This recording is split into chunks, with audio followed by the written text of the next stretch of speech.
So, hi everybody, welcome back to At Home with Gordon Holmes. We're here today with Tammy Ingalls from Astera Credit Union. She's going to give us some financial advice in our new series on what you should be teaching your kids. So we're going to cover everything from financials to how to change a tire, all that kind of thing. So Tammy's going to be our first one today, so it'll probably be a little rough. As always, like and subscribe below, follow us for more updates, and we'll get started. So Tammy, thanks for coming out. We really appreciate it with you driving out in the snow today. My pleasure. We're really happy to have you and to work with your expertise. So, why don't you tell us a little bit about yourself and kind of how you got into this and what it is you do every day? Okay, so I am Business Development Officer for Astera Credit Union, and with that, I go out and work with our preferred employer partners. So businesses that want to offer our benefits to their employees. And but I'm also a financial counselor. I'm a certified financial counselor through the National Credit Union Association. So I work with many people on helping them to reorganize their finances and become financially successful. Awesome. Well, I know when I was young, nobody taught us about financial literacy or how to the checkbook or kind of all the things. And in the modern world, that has really changed a lot. So for your teenager coming in, wants to get a bank account set up or kind of start their financial journey, tell us a little bit about what advice or counseling you would give them to set them up for success. So I guess first of all, they need to kind of look at what their needs are financially. Do they, are they looking just to save money, or are they looking to have a debit card so that they can have their money in an account and they can just swipe their card? What needs do they really have with having a bank account? Are they going to never have to go into the lobby of their bank? Are they going to always use an ATM? Or do they want to have a credit union or a bank that's close to home so they can just walk in the lobby when they need to? So for starters, I'd say, looking at where they're at and where they're going to be in the, coming up years and what works best for them in that way. As far as to open an account, when they come in, if they're not 18 years old, so say they're 16 getting their first job and need a bank account, they've got to bring mom or dad or a legal guardian with them in order to open an account. Until you're 18, you just can't open an account on your own. With that being said, whether they're 16 or 18, they need to come in with their social security card to prove their social security number and federal ID. So it could be a driver's license, a state ID, or like a passport, so that they can, you got to prove your identity to the financial institution. And that's for any parties that are going to be on that account. Yes. So parent, guardian, and the kid themselves. Yes. Okay. And then they also would need to bring some kind of proof of their address. So, if they live at home with mom and dad, and mom or dad are going to be on the account, they could bring like an electric bill or internet bill, anything that shows their parents' name and the address on it. Okay. If they're opening the account on by themselves and say they still live at home with mom and dad, hopefully they have some type of bill or something that comes to their mom and dad's that has their address. They need to bring that with them to prove that that's where they live. Okay. So, okay. So those types of things are everything that they need to bring to get the account open. Typically, when you open an account, you have to fund that account. Some places are going to have a minimum. Some places don't. If it's a credit union, they typically have to have a share account, so there's a certain amount of money that has to stay in their share account in order to keep their account open. And that amount of money typically is pretty low, or like yes. $5 or $10 or something. Yep. Most credit unions, it's going to be $5 is their share of the credit union. Okay. So, that's minimal. But some savings accounts, when you open them, some financial institutions say, well, we won't charge you any fees if you keep $50 in the account, or if you keep $200 in the account. And this is what it takes to start the account. They have minimal fees or minimal amounts to fund the accounts to get them started. And that's another thing. You always want to take note and look at what a financial institution's fee schedule is, knowing if I don't keep any money in this account, what's it going to cost me to have an account? You know, because if it's costing you a lot of money to have the account and you don't make a lot of money, what's the use? Of course. It's going to eat up all your funds. And apparently one of the dogs is quite interested in what we're talking about as There well. you go. So with that being said, so, you know, we'll use our kid, for instance, you know, has their first job, gets an actual paycheck, not direct deposited, but they can set it up for direct deposit. And that really is there a specific type of account that will take a direct deposit, or does any checking account generally work for that? Well, so when you're young and you're just getting started, you want hopefully a fee-free checking account that direct deposit can be deposited to, so that you don't have to worry about, you know, well, I've got to keep $150 in this account, or it's going to cost me $15 to Right. have it. So. Hank, be quiet. Hank. The joys of life, or of streaming with two dogs. So that's great information to have as well. So as far as withdrawing that money, most accounts now are going to come with some kind of a debit card, right, like we're all used to. But checking is really kind of, written checks are kind of a thing of the past, and for a lot of reasons. I mean, some people like to have checks, but that's personal prerogative, you know, like I know I was someplace this last week where a young person said to me, do they even still make checks? And it kind of just made me chuckle, because I'm very aware of what checks are, but yeah, our young people are not. And, you know, they're more used to everything being automatic. For sure. You know, swipe this and this happens. Yeah. Swipe here and this happens. Well, and even in our business in real estate, you know, a lot of times when we're at a home doing an inspection, they're also giving the realtor their earnest money. Right. And it always kind of catches me off guard that, you know, oftentimes we have to teach these kids, they're at a house, how to write a check. Exactly. And they simply don't have them. They've gone and gotten some of the, you know, counter checks or whatever from the bank. So they still have their uses. They do. But they do. Certainly not like it used to be. No, not like it used to be. So my biggest piece of advice, though, if a young person is opening a checking account, even though there's not paper checks and you don't have a paper ledger, you still have an online ledger. And you still need to keep that checking account balanced. You still somehow need to always be checking in and making sure that the things that are showing up, you actually did swipe the card, that actually is you. If you're paying things through bill pay, that those are actually your items that you've approved to come out of that account. And making sure that if fees come out that you're unaware of, that you know, yes, that was legitimately my fee. It wasn't, you know, a fee made by mistake by the financial institution. Because, I mean, there are, you know, we're all human, right, and we do make mistakes, and you want to make sure that your money is your money and it's being used the way that it's supposed to be being used. Absolutely. So balancing that account is very important still, even though it's all electronically done. Okay. So. And with the electronic, you know, there are so many ways to do it now, you know, PayPal Right. and Venmo and Cash App and all these different applications, plus the individual ones for a certain business that you can pay them through.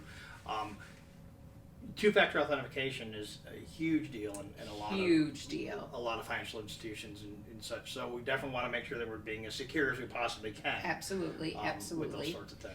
And never be giving your debit card to somebody else to swipe and giving them your code on your debit card, because if they swipe your card and you've given them your code and they use it, or your PIN number, I should say, Sure. versus a code, it's a legitimate transaction. Right. And you are going to be held accountable for it. And, you know, when you try to turn in something as fraudulent, the first thing they're going to ask, has this debit card been in your possession, you know, all the time, or did you allow somebody else to use it?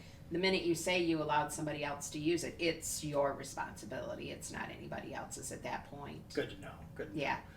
And maybe one other thing that I'd like to add to the basics for a young person is, it's one thing to add your parent or guardian onto your account. But I see so many young people, they've got a boyfriend or a girlfriend and they're madly in love and they want to add them to their account.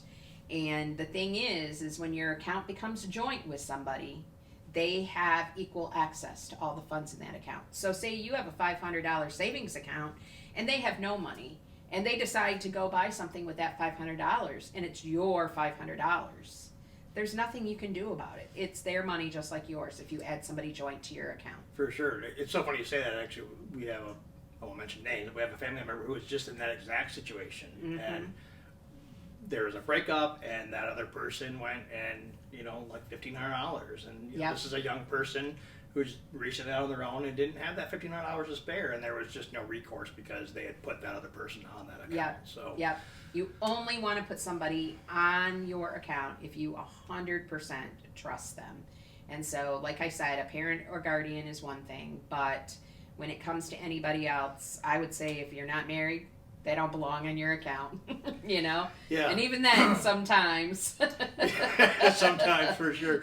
Yeah, it's certainly tricky, with cohabitation and all that, but your advice generally would be until there's a legal documentation of some kind of a partnership or union or what have you, then there should be at least some. And I know we have some friends, for instance, they both maintain individual checking accounts and then they have a household checking account and they both contribute to pay the bills and all that. So that can be a reasonable way around that. Right. I feel like somebody who you're working, that you've set goals with and that you're working in the same general financial direction with, that you're working as a team with, then it makes sense that you would have an account together. But, if you've got money that you've worked very hard for and saved, you might always want to maintain that individual account with your little, it's never wrong to have your own little stockpile. Sure, a little nest egg or slush fund or what have you. So, okay. Great. So I just had a question I was going to throw in there and I completely lost it. So that's the way it goes. So as these teenagers kind of come up to the high school graduation part and hit that 18 mark, there are certain things that arrive in the mailbox that we really want to be careful with the younger people. Do you want to talk a little bit about that? So yes, when kids get close to graduation, they get inundated with credit card applications. And most of these credit card companies, if they have no credit, will give them, oftentimes I've heard of kids getting up to $5,000 in credit. And the thing is, if you go out and you run up $5,000 worth of credit on a credit card and you don't have a job, what happens? You're stuck. Yeah. You're defaulting. And if mom and dad aren't willing to pay it, or, grandpa and grandma or somebody, you start off creating yourself horrible credit. And it is so hard to climb out of that ditch once you've got into it, if you can't pay it off. And who wants to work just to pay off credit card debt? Especially at that age. At that age, exactly. Sure. So credit is a huge game. And so even if they, offer you $5,000 in credit limit on a credit card, they really only want you to use about 40% of that. So they want you to use around $2,000 of a $5,000 credit limit, And it is hard for young people to understand that. It's hard for old people to understand that sometimes. It's such an involved process, and there's so many little things and algorithms, and it's a little crazy. And that's where apps like Credit Karma and that type of thing can come in handy as well. Yes. And kind of be able to monitor things. Yes. And that sort of thing. And they have a lot of great learning tools on like Credit Karma as well. And, when you get an actual account so you can watch what your credit's doing, a lot of times, you'll go buy something and maybe it costs, let's say $100 and you put it on your credit card. And then when your payment comes, you pay maybe only say $25. That was your minimum payment and that's what you pay. And next month you see your credit score went down a little bit. And it's like, well, that's weird because I used my credit card, but I paid it off. But you have less capacity all of a sudden because now you owe $75 on that credit card. But even if you were to pay that full $100 off, it makes your credit go down right for a few weeks too. So it's like okay, it's hard to decide what it is you want to do. And I always tell everybody, credit is a game. And it's like, it takes a while to learn that game, and once you get it figured out, then you usually do okay. But anytime you're going to make any kind of a big purchase that you might need to get a loan or anything, you want to make sure get those credit cards paid off and just leave them paid off and don't be using them for a little while until you get approved and get through what you need to get taken care of, and you just always want to be careful with them just so that you're not in a bad place when you need to go get a loan or you need to get money somehow. Well, and speaking of needs, it's a nice segue into basic budgeting and savings and kind of nest egg sort of money. So do you have some general guidelines or principles that you would recommend to young people as they're starting out in their independent financial futures? Well, one of the things that I could say is savings is huge. Here in the United States, we do a horrible job of saving money. We don't plan for our futures. We're a society of let's do it now, let's get it now, let's have it all. We like material things and we don't want to wait. So we'll do whatever it takes to get them. But if I could ever make a recommendation is, save 10% of what you make always in an emergency nest egg. And if your employer provides like a 401k or something, always, buy into that, because that's before taxed money. It's like when you say no to that, it's like leaving money on the table. It's Sure. like you don't, it's like you don't care about that future of yours, And when you're 20 years old, it's retirement hard, is not really something it's you're thinking hard about. to understand that. But if you can ever understand compounded interest, oh my gosh, it makes such a difference if you start at 20 versus starting at 40 even, it's a huge difference. Absolutely. And And we'll have another conversation to get more in depth Yeah. about that down the road. But I don't know about you, but nobody ever talked to me about saving money, about paying my bills, about credit cards, about any of that when I was, 16, absolutely. 18, 20. I really had to go through the school of hard knocks and learn it all. And so, I'm very passionate about helping young people to make sure they take all the right steps, get into all the right places, and do all the right things. Yeah, I absolutely agree. And no one did for, me when I was that age either. And it's so nice to see some of these financial literacy programs coming into schools. And I think the general populace is waking up a little bit that Right. this is an area that we're getting our kids into trouble as they become adults. Just not knowing how to simply manage their money even reasonably effectively. And when we're Absolutely. 20, most of us don't have high paying jobs. So managing your money at that point is generally even more important. Yeah, than- you're living paycheck to paycheck, and it's hard to find money to save. But the thing is nowadays everything is so easy because everything is electronic. So you can have your paycheck deposited into your account. You can automatically have 10% swiped into that savings account. And if you just kind of let it be out of mind, out of sight, out of mind, Sure. forget about it. But if you're on your way to work and you have a flat tire, it's not so stressful when you know you probably got a couple $100 in that savings that you can go get that tire fixed, get on your way to work, and you're okay. Yeah, and at You that know. age, even a couple $100 Yes. generally will get you through stuff. I mean, Yeah. obviously more is better, Yeah, but that's a great example, Yeah. or, you run out of gas or, something silly happens. Just to have that small nest egg right. to be able to have a wrecker come out and that sort of Yeah. thing. So, It just can wreck your whole day. Just that, like, a flat tire, I feel like, is a great example because I've had it happen before. And when you don't have the money to even get a tire fixed and you got to reach out to a relative or you got to reach out to your boss and say, yeah, I can't come to work until I get money to get a tire. Yeah. It's like all the way around, it just makes the day the worst day ever. And It does. and it's stressful. Sure. And so it's just so much easier if you can just start out planning for some of those small emergencies and And have a with direct plan. deposit, it's so easy, like you said, Yeah. and I just want to kind of hit on that a little bit. You can just set that up automatically, and if you don't see it, you don't miss it. Exactly. So it can make it a pretty painless way Yep. to do that, and then Yep. you just got that safety net there. And it's discipline. It's just like being on a diet. Yeah, when you're on a diet, you want a Snickers candy bar worse than you ever wanted a Snickers candy bar. But you just got to discipline yourself to say no. I'm doing this for my health. And so the same way with money, it's like when you have a little bit of money sitting there in the savings account, you probably want to use it more than ever. But it's just being disciplined and saying, no, I'm doing this for my financial health. That's a great analogy for sure, and for that long-term future. So, yeah. I think we probably run a little bit longer than we were planning on even. Yes. So, but there's so much to cover. So we would love to have you back and have some more in-depth conversations if you'd be willing to. Sounds great. Sounds great. And tap that wealth of knowledge. So right. We'll put some contact information for Tammy in the show notes.